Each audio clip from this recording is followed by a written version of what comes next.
क्या आपने कभी सोचा है कि 7वें और 8वें वेतन आयोग के बीच सिर्फ आंकड़ों का फर्क नहीं, बल्कि एक ऐसा बदलाव छिपा है जो करोड़ों सरकारी कर्मचारियों और पेंशनर्स की जिंदगी का इकोनॉमिक स्ट्रक्चर ही बदल सकता है।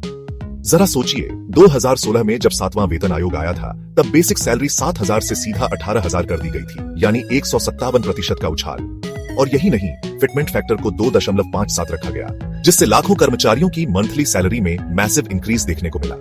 दोस्तों, अब 8वें वेतन आयोग की चर्चा शुरू हो चुकी है और यह बदलाव पहले से कहीं बड़ा होने वाला है। इस बार अनुमान लगाया जा रहा है कि मिनिमम बेसिक 34,500 से लेकर 41,000 तक जा सकती है, यानी फिर से बेसिक पे में 100% से ज्यादा की इंक्रीज पॉसिबल है।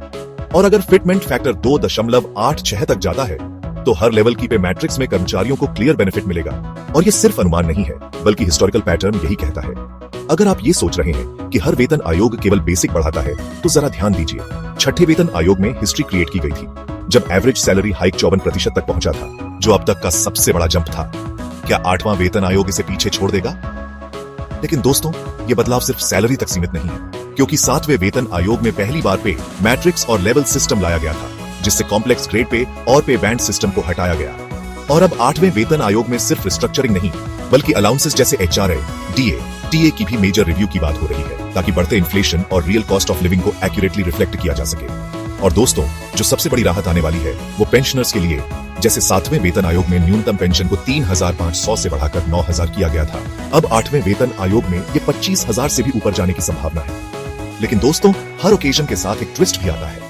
8वें वेतन आयोग में परफॉर्मेंस बेस्ड इंसेंटिव्स और पे लेवल्स का मर्जर जैसे प्रपोजल्स पर भी डिस्कशंस हो रहे हैं, जो हार्ड वर्किंग एम्प्लॉइज के लिए तो वरदान हो सकते हैं, लेकिन जिनका परफॉर्मेंस एवरेज है, उनके लिए ये एक साइलेंट वार्निंग भी हो सकती है।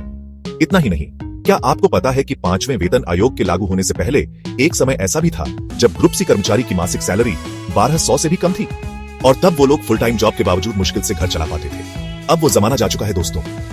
लेकिन हर नया वेतन आयोग एक रिमाइंडर है कि कैसे इकोनॉमिक ग्रोथ धीरे धीरे प्रोग्रेस कर रही है। और सबसे इंटरेस्टिंग बात यह है कि इस बार ये डिस्कशन कैबिनेट की मीटिंग से पहले पब्लिक कंसल्टेशन और AI सपोर्टेड सैलरी फोरकास्टिंग जैसे मॉडर्न टूल्स से हो सकती है, जो पहले कभी नहीं हुआ। मतलब इस बार कैलकुलेशन सिर्फ नंबर्स नहीं, बल्कि डेटा, परफॉर्मेंस के ट्रेंड्स और नेशनल इकोनॉमी के बेस पर हो सकती है। तो सवाल ये नहीं है कि सैलरी इंक्रीज होगी या नहीं, सवाल ये है कि क्या आप इस बदलाव के लिए तैयार हैं? क्या आप जानते हैं कि ये सिर्फ अलाउंस और बेसिक सैलरी का गेम नहीं, बल्कि आपकी फाइनेंशियल फ्यूचर और जॉब सिक्योरिटी से जुड़ी गेम चेंजिंग पॉलिसी है? कमेंट करके बताइए कि आपके लिए सबसे बिगेस्ट और मोस्ट सरप्राइजिंग चेंज कौन सा है, मिनिमम सैलरी, पेंशन हाइक या परफॉर्मेंस बेस्ड इंक्रीमेंट। और ऐसे ही डीप, फैक्चुअल और प्रैक्टिकल शॉर्ट्स के लिए आपके channel government rules made easy को जरूर फॉलो कीजिए, क्योंकि यहां बात सिर्फ रूल्स की नहीं, आपके हक की होती है।